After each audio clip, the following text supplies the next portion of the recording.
Wheat Chex, Rice Chex, and good hot Ralston present Space Patrol! High adventure in the wild, vast reaches of space.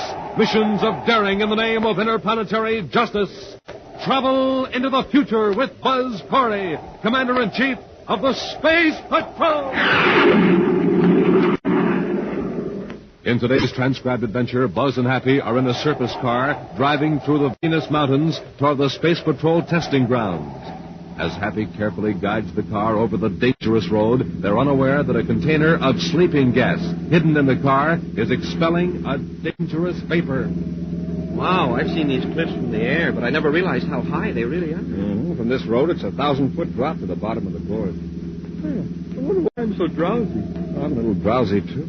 Oh, hey, Commander, there's a patch of fog or something ahead of us. Just turn. Fog? Happy, look out. We're heading for the edge. Huh? Hey, we're going over the cliff. We'll return in just a moment with today's Space Patrol adventure, the Immortal. Electronic computers proved their worth. With lightning speed, they foretold the path of rockets and predicted the weather. In the 30th century, these amazing electronic brains supply information and guidance for government leaders and all major industries. The giant government computer on Terra helps keep the economy of the United Planets in balance.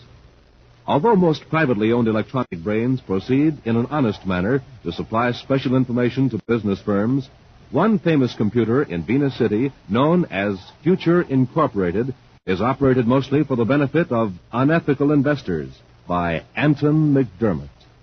Right now, McDermott is in his office talking to a new client, Brandon Fergus. So you've finally come around to subscribing to our service, Mr. Fergus. Well, I don't see how I can afford not to, Mr. McDermott. My competitors have been beating me at every turn. And at this rate, I'll be broke in 6 months. 5 months. What's that? Our computer gives you 5 months. Of course, now that you're using the information given you by Future Incorporated, that prediction will be revised.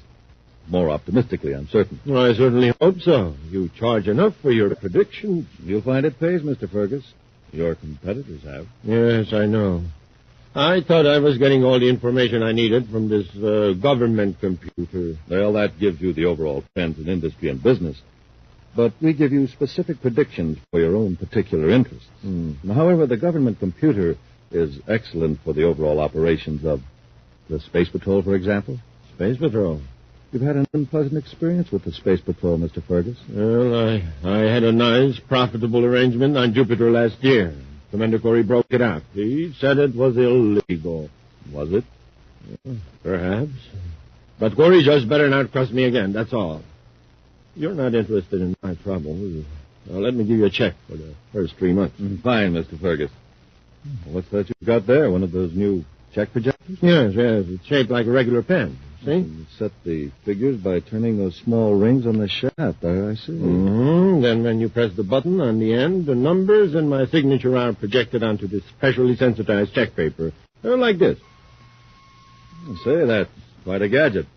May I look at it? Of course. Here's your check. Well, thank you. I'm sure this will be a profitable association for both of us. Oh, I hope so. You must have inherited your father's brains. Mr. Fergus, I consider that a very high compliment. Well, I mean it. Well, I'll be running along now, Mr. McDermott. All right, Mr. Fergus. You'll be getting your first report on Future Incorporated in about 3 days. Oh, Mr. McDermott, you understand now that I don't want to get mixed up in anything illegal. Of course not, Mr. Fergus. Goodbye. Goodbye.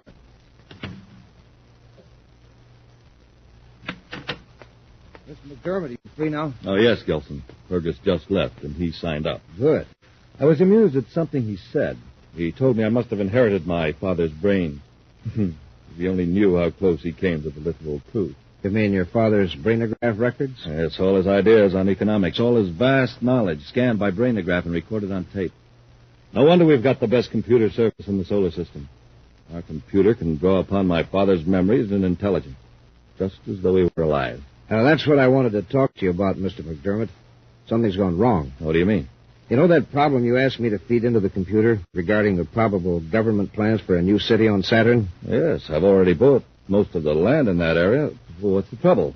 I fed in some new data from the government, and our computer keeps teletyping nonsense. The same meaningless phrase over and over. What is it? Well, here's the tape from the computer, sir. Cancel GOC. Cancel government operations computer? The machine sort of hesitates and makes a few false starts. Then out come these letters every time. That doesn't make sense. Why would the computer tell us to cancel out a whole source of information? Its main source, the government operations computer. Wait. The machine only has a vocabulary that we've built into it. Maybe it's trying to tell us something it hasn't words for and is using the nearest substitute. Cancel. Cancel might mean more than just eliminate data. It might mean destroy. Literally destroy. Oh, but that's fantastic. Yes, of course. That's it. The machine is trying to tell us that the government computer is recommending a change of plans about the location of the new city on Saturn. But that would ruin us. Of course. Our computer's answer is to destroy the government computer. Well, that's out of the question, of course. What's this thing on the desk? That's Fergus's gadget, a check projector. Must have left it. Gilson, you've got to go to Terra and destroy that computer. Immediately. But, Mr. McDermott... There's no other way out. And I know how it can be done.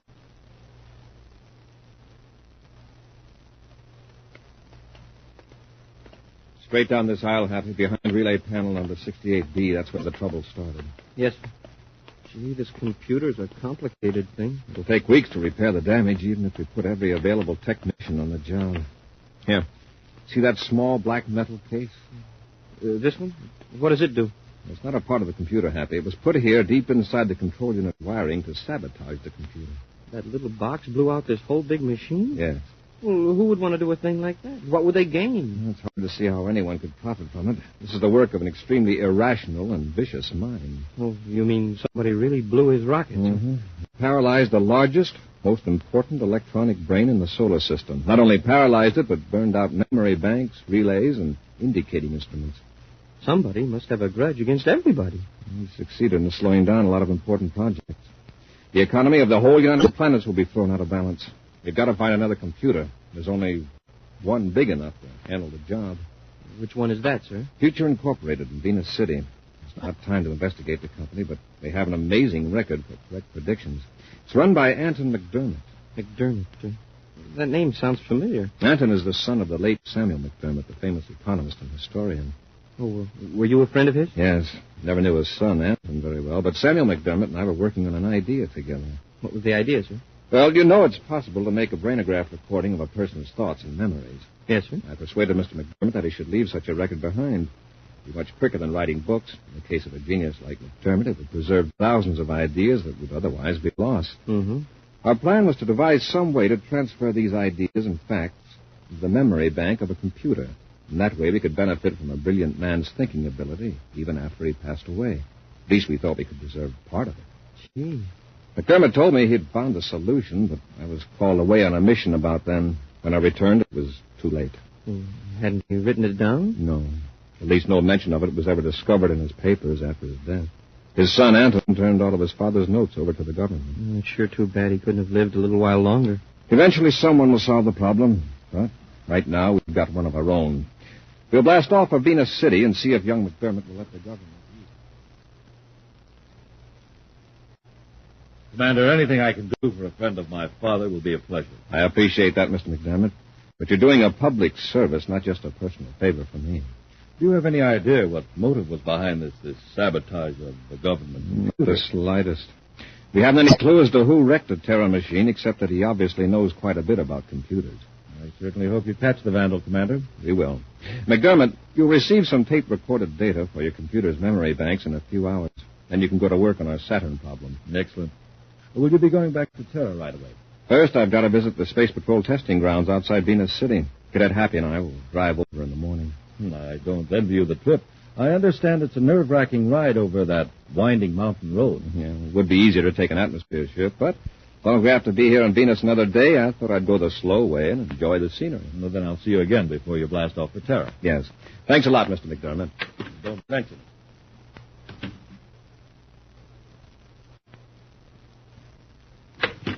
Mr. McDermott, Mr. McDermott. Yes, Gilson, what is it? Something really is wrong with the computer this time. I think we overloaded it. What? You'll pardon my saying so. I don't think we should circuit in your father's memory banks. I think they're confusing the other circuits. How could they? Well, by introducing irrelevant data. 4 times it came through. Canceled CICSP. There's no significance to those letters as far as the machine's concerned. It's gibberish. It's very improbable they would have produced the same letters 4 times in a row unless it did have some meaning. CICSP. What meaning could it possibly have, sir? Wait a minute. Let's try grouping the letters differently instead of running them all together. C-I-C-S-P.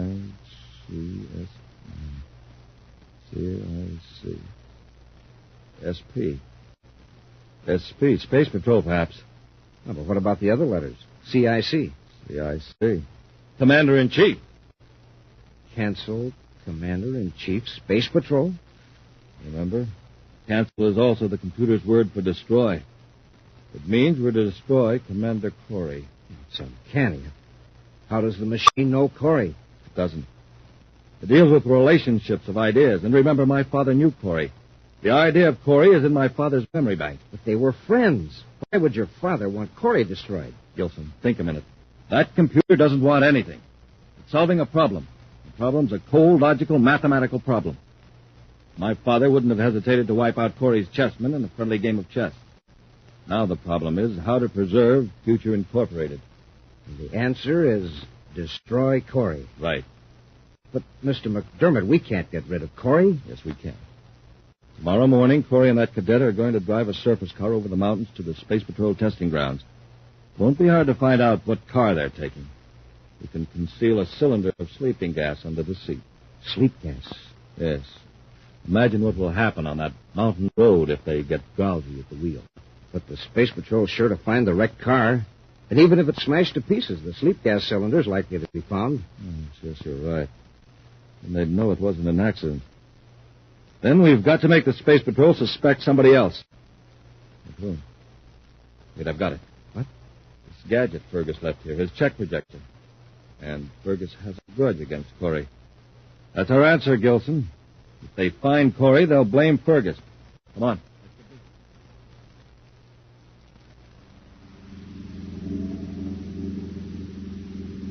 Gee, Commander, this is sure terrific scenery. I didn't realize these mountains near Venus City were so big. And we've always flown over them before.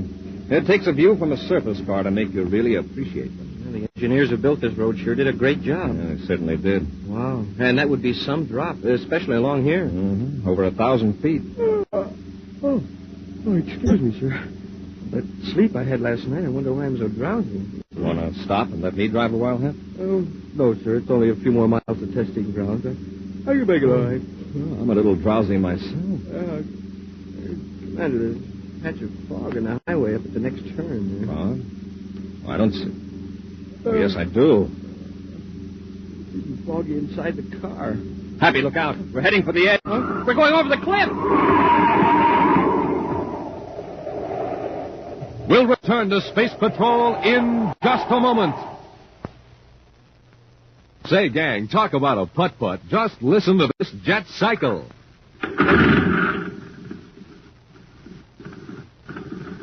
Yes, it's just a putt-putt, because all it has in it is ordinary fuel.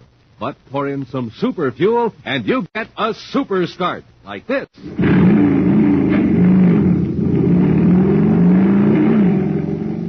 Wow, that jet cycle is supercharged now. Yep, supercharging takes just one thing, super fuel. Now, to really get going, you have to get supercharged, too. And, gang, here's Buzz Corey's way of doing it. He eats the super cereals, Rice Chex and Wheat Chex. Good? Why, man, they're so good, you grab the biggest bowl you can find, you shake in Chex, pour on milk, sprinkle on sugar, and that's it. You've got a bowl of the swellest tasting cereal in the universe. So try Rice Chex or Wheat Chex today. And remember, inside of every package, there's a mysterious magic space picture. The super cereals that help to supercharge you, Rice Chex, Wheat Chex. And now back to today's Space Patrol adventure, the Immortal Brain. Anson McDermott has secretly perfected a means of using the brainograph tape recordings of his late father's vast knowledge in his electronic calculating machine. When the machine revealed Commander Corey was an obstacle to the success of McDermott's dishonest schemes, the inventor determined to destroy the commander and throw suspicion on one of McDermott's own clients, Brandon Fergus. Knowing Buzz and Happy were to travel from Venus City to the Space Patrol testing grounds in a surface car, McDermott concealed a sleeping gas cylinder in the car, together with a check projector belonging to Fergus. Now, on a dangerous curve in the Venus Mountains, Happy has roused at the wheel and is heading for a 1,000-foot drop into the gorge below. You can't stop, sir. We're going over. Let go of the wheel, Hap. I'll take it. We didn't go over. The rear wheel's caught on a boulder, hanging right over the edge. How are we going to get out of the car? Climb into the back and out the rear doors. All right, sir. Wow, look down there. We had a close call, all right. Move carefully now. I don't know how long this car's going to hold. Okay, sir. Hey, What's the matter? look what's in the back part of the car. A cylinder. Sleeping gas. What? Here it is, sir. Must have been hidden back there and got bounced out when we hit the boulder. It's got a time release on it. That's why we were getting drowsy. I shut off the valve. And what's this? What? On the floor back here, sir. It looks like a pin of some kind. No, it's a tiny atomolite. Let's see. Oh, it's a check projector. Who does it belong to? It's something the Venus City Space Patrol lab can tell us when they take it apart. Then we'll know who put the sleep gas cylinder back here. Our trip to testing grounds is off, Happy. We're going back to Venus City. I'll space the phone for a car.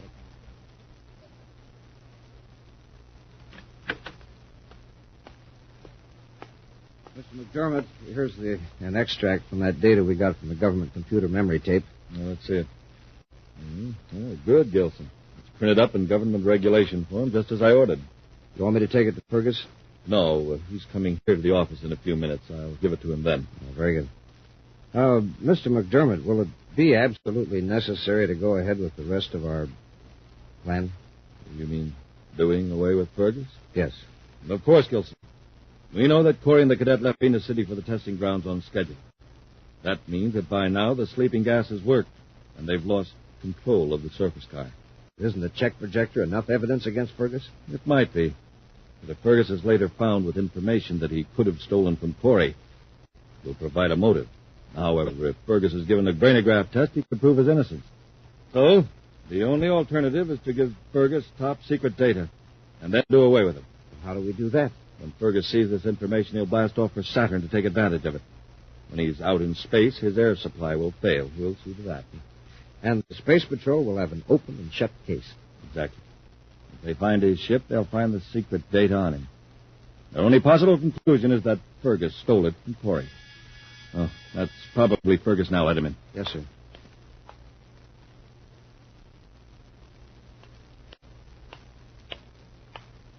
The Venus lab came up with something very interesting, Happy. On the check projector? Yes, they cut it apart and projected the signature cell under ultraviolet light. Whose is it? Belongs to Brandon Fergus. Brandon Fergus? Yes, I had some trouble with him several months ago on Jupiter. He was involved in an illegal transaction. I stepped in and broke it up. Well, then it must have been Fergus that planted the sleep gas cylinder in the surface car. Ah, it looks that way. I can't figure out a motive. As far as I know, Fergus has been sticking close to the law lately. Either he holds a grudge a long time, or he's planning something new and wanted me out of the way. Well, he sure came close to succeeding. We'll make sure he doesn't come any closer. I've assigned some men to trace Fergus. When they locate him, they'll let me know. Then you and I'll find out.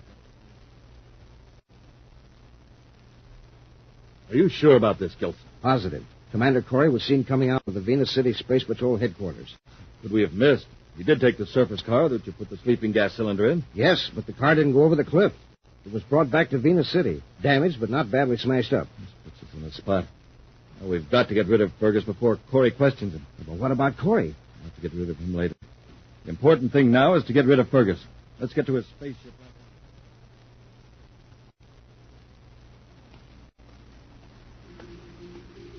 I just checked with Spaceport Operations Commander. Fergus' ship is on blast-off ramp 27. Good, Hap.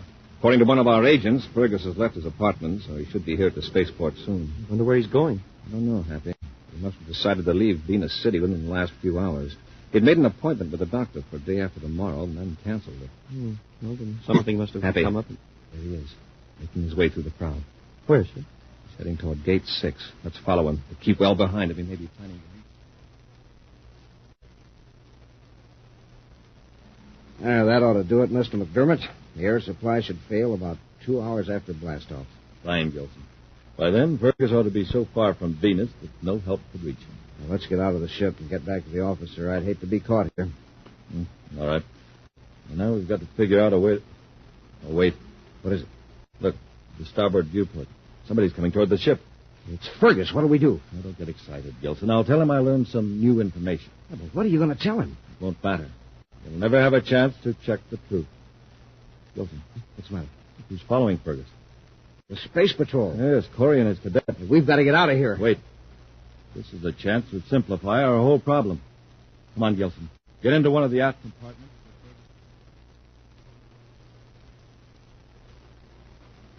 He's going up the ladder into his ship, sir. Hadn't we better hurry? All right, Ham. But he can't blast off until he checks with Venus Space Patrol.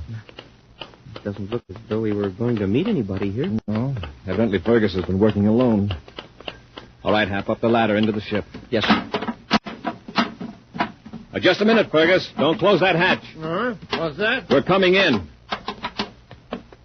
We want to talk to you. Why, Commander Corey, I haven't seen you for almost a year. Yes, but I've got something here that belongs to you. Oh, it's my check projector. I thought you might explain how it happened to be in a surface car I was driving to the testing grounds outside of Venus City. Surface car? Why, really, Commander, I don't know what you're talking about.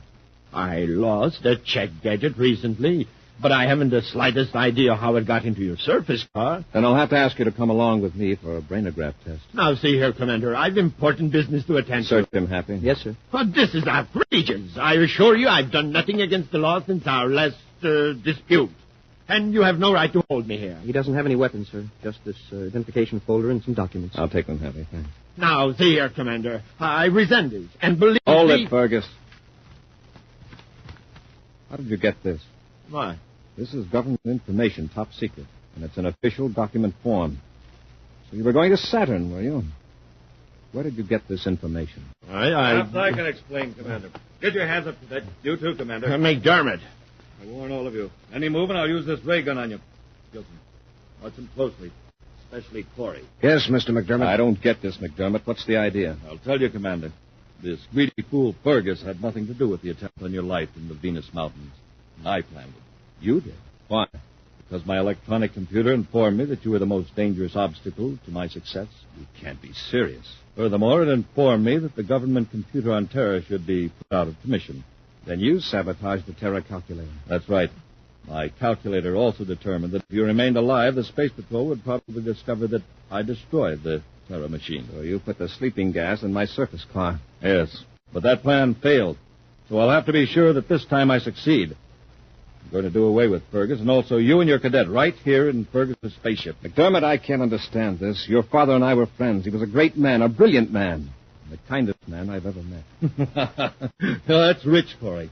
Do you realize that it was my father's decision that you should be eliminated? That's impossible. Do you remember those brainograph tapes? The idea you and he were working on to transfer those tapes to the memory banks of calculating machines? Yes, but he passed away before we... Not quite, Corey. He told me the process. I'm the first man in history to add the contents of a human brain to an electronic thinking machine. And it's ironic, isn't it, that my father, your friend, should decide that you should be destroyed. That's very interesting, Dermot. But tell me, did you transfer all of your father's brainograph tapes to your electronic calculator? Of course not, just the important parts. The facts, his reasoning processes. That's all I wanted to know, McDermott. Get Gilson happy. Yes, sir. Give me that gun, Gilson. Good work, Happy. Keep them covered. Yes, sir. All right, McDermott, on your feet. Let's take him to headquarters, Happy. Yes, sir. McDermott, when you put your father's electronic calculator together, you forgot one thing. What was that? Your father's brain wasn't merely a collection of facts. That's all you preserved. You threw away the important qualities, sympathy, kindness, and the love for humanity. I don't know what you're talking about. Of course you do. McDermott, you can build a substitute for the human brain, but you'll never build a substitute for the human heart.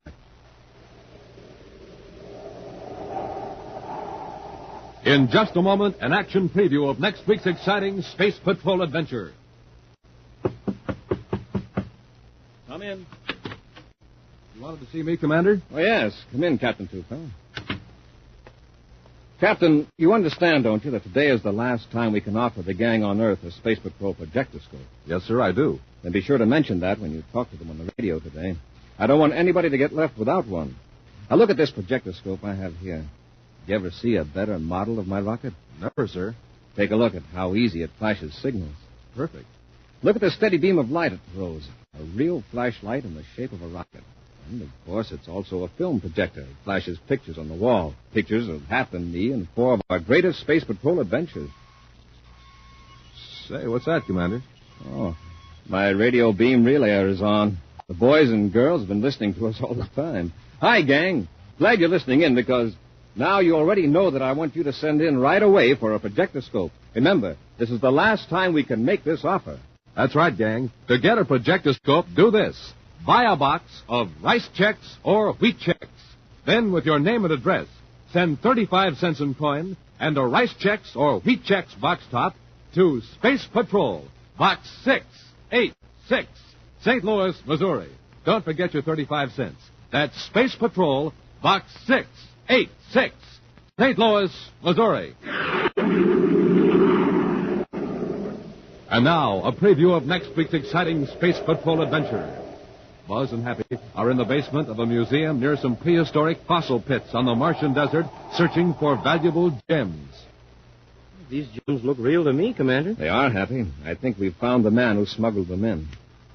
Hey, Commander, what's that? Stay where you are, both of you. Now, Commander, you may have found me, but this machine will keep you from capturing me. Well, what kind of a machine is it, Commander? It's a disintegrator for removing rock from fossils. That's right, and it will destroy anything, Cadet. Do you understand anything? That means no one will ever find a trace of either of you. Join us again next week for the mystery of the Martian fossils, when wheat checks, rice checks, and good hot Ralston again present another exciting adventure on Space Patrol.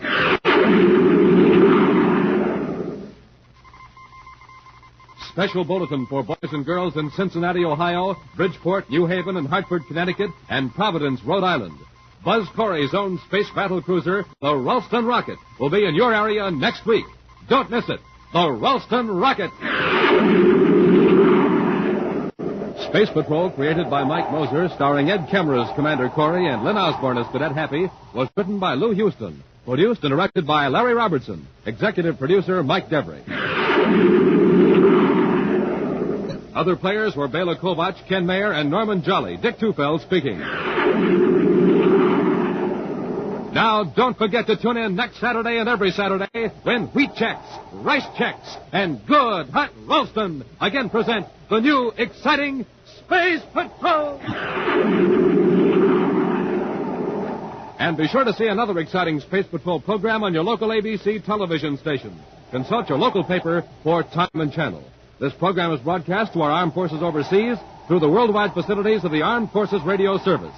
Space Patrol has come to you transcribed from Hollywood. This is ABC Radio Network.